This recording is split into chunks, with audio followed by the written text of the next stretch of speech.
Staying in the US, and the Vice President Mike Pence and Kamala Harris are taking part in a debate later on. It'll be their only debate, a debate in Salt Lake City, Utah, no doubt largely dominated by the coronavirus pandemic.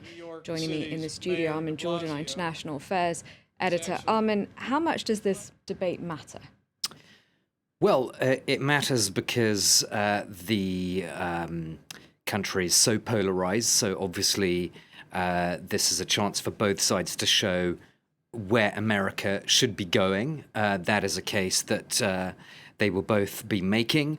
In general, vice presidential debates matter for the simple reason that Americans need to see whether the number two can step into the shoes of the president. So if a president becomes ill or incapacitated, how plausible is the number two? Does he or she look like a commander-in-chief? That's not a theoretical question now, with Trump actually being COVID positive. He, of course, says that he's feeling better, but we know from doctors and what they say about the virus that the crucial windows between days 7 and 10, which I think Donald Trump has not reached yet.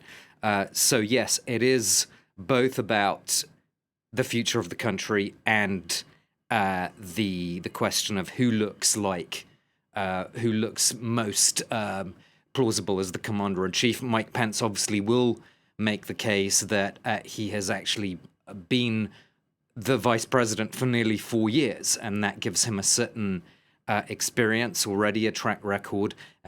Kamala Harris doesn't have that particular experience, but of course she has other kinds of experience, and neither of them should be underestimated in a one-to-one debate setting. Now, the first presidential debate was rather chaotic, a raucous affair. Just how different do you think this will be?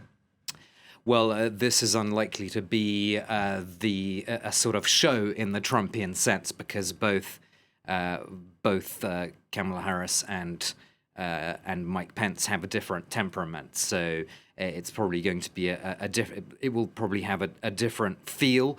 In terms of the actual lines of attack, Vice President Pence obviously has that question about packing the Supreme Court, which has been quite a sort of touchstone issue for conservatives and the Trump campaign hopes for the rest of the country. Joe Biden refusing to say whether he would pack the Supreme Court. I was just listening to his deputy campaign manager, Joe Biden's, on one of the American channels earlier this morning. Again, she was refusing to answer that question. So I suspect that that will be a clear line of attack from Mike Pence. I think for Kamala Harris, the issue of the coronavirus is an obvious direct line of attack, not just because of Donald Trump's own handling of the coronavirus, but because Mike Pence is actually head of the coronavirus task force. So she can implicate him directly in what she will say are the failings of this administration. I think we will perhaps get a little bit more actual content, perhaps, and less sort of interruptions and chaos, hopefully, because I think a lot of Americans were turned off by the first debate, certainly undecided voters. Polls suggest they didn't really like what they saw. The presidential debate simply cemented the existing dividing lines. If you were already with Trump, you were probably going to be with him. If you were for a Democratic candidate, you were obviously going to stay with that, with Joe Biden after the presidential debate. So we'll have to see if these two figures can somehow shift those lines a little bit.